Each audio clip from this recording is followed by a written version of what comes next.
Hey, it's Brad. It is day 22 of our 30-day summer habitat marathon, and I am done processing wood, and I am up in a tree stand.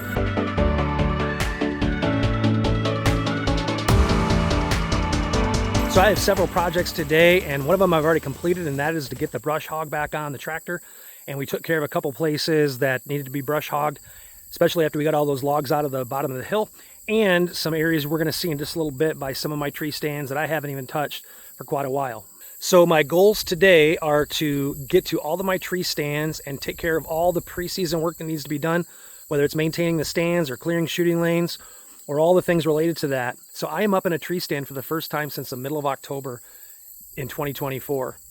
For those who've been following the channel, you know that I had a pretty bad arm fracture as I was trying to sneak out of the area after seeing a pretty big buck. I'm not going to go into all the details. I have a whole episode that if you haven't seen it, I really encourage you to see it. It is unbelievable what that broken arm ended up leading to.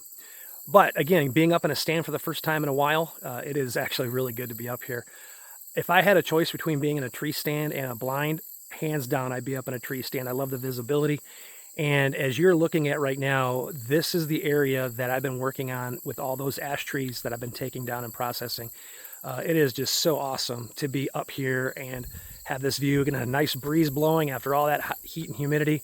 I just love it. This is what I get excited for as we get closer and closer to the bow hunting season. So as far as my stands go, all of my stands are hang-on stands, and I use climbing sticks to get up into all of them. I'm sure as I get older, I might want to get some ladder stands, but I just so love to have these hang-on stands because you can position them in whatever way is best for where you think the deer are going to be coming from. So that's why I like them so much. And so the process that I go through for every one of these stands is very, very similar.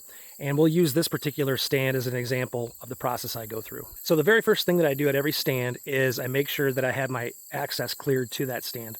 And depending on where that stand is located, it could be a longer process or a shorter process depending on what I need to clear. This one isn't actually too bad because we're right off the field edge here, and I just need to get access to get maybe 15, 20 yards. So this one wasn't bad at all. I also trim up any branches that are overhanging because if I'm coming here in the morning when it's dark, or I'm leaving when it's dark, I want to make sure that I'm not smacking any of those on my way in or out. Now, before I even get up into the stand, I typically need to go over to the area where I have my vine scrape. And that is typically going to be at every single stand because it's a great place to hang that to keep the deer's attention. And I also have a trail camera that's pointing towards that vine scrape. I get a lot of intel that way, and it gets a lot of great footage. But I want to make sure that I have that cleared so that the camera isn't being obstructed by any weeds, and that I am making sure that the vine scrape is clear from any obstructions as well, because we want the deer to have the best possible access to that. So as I prepare to get up into the tree, I always have my safety harness and my safety rope. I've already hung this stand before, so the safety rope is already in place. So I just hook on and I can go up and down the tree with relative safety.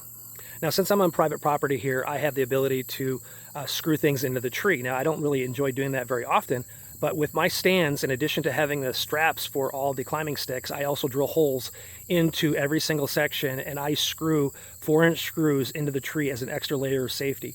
And over the course of time, as the tree grows, it's going to start moving and pushing those screws out. So I always check all the screws, and if one needs to be replaced or two, I go ahead and do that before I get any farther up in the tree.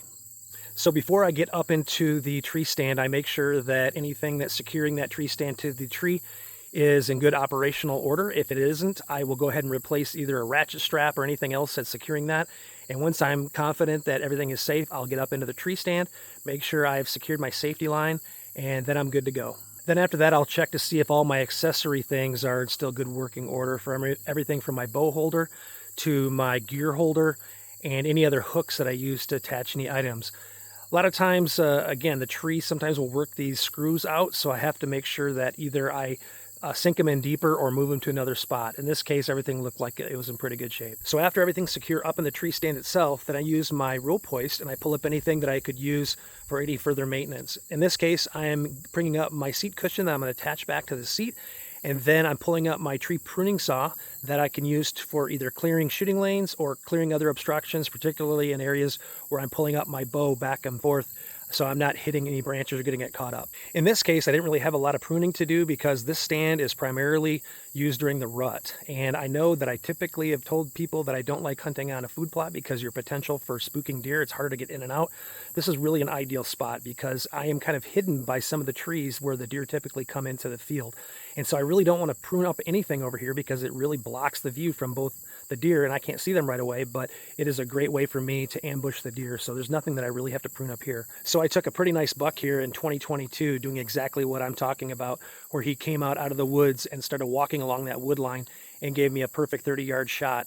He didn't go more than 30 yards. It was pretty cool. Well, I need to head out to my other stands and get all those taken care of. Let's get going.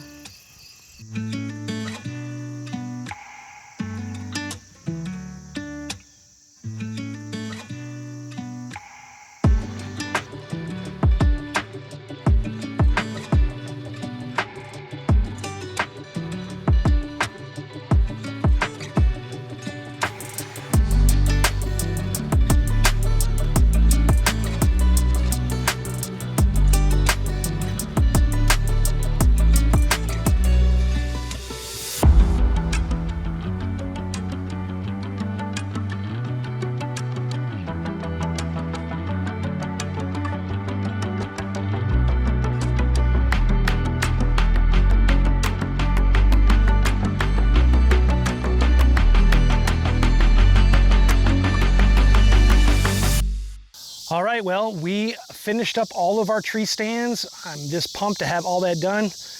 They're all safe. They all have the shooting lanes cleared. We can get our bow up and down, no problem. That's a good thing. I'm ending up in this particular stand on purpose because this is the last stand I was in before my arm fracture last fall. But just thankful that now it's August and I have full functionality in my hand, and that's awesome. So we'll wrap it up now.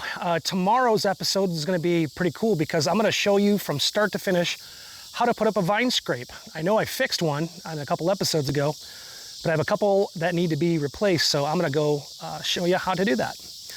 All right, well, if you come back tomorrow, I'll do that, and you can once again watch Brad work.